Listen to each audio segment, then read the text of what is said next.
this could be us. So back to what I was saying.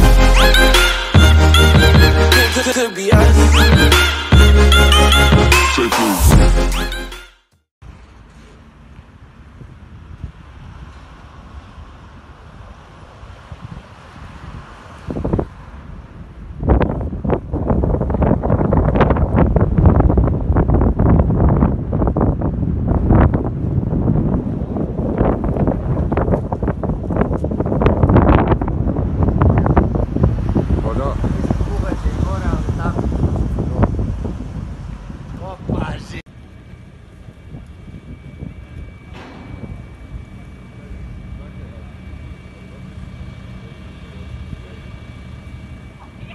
da.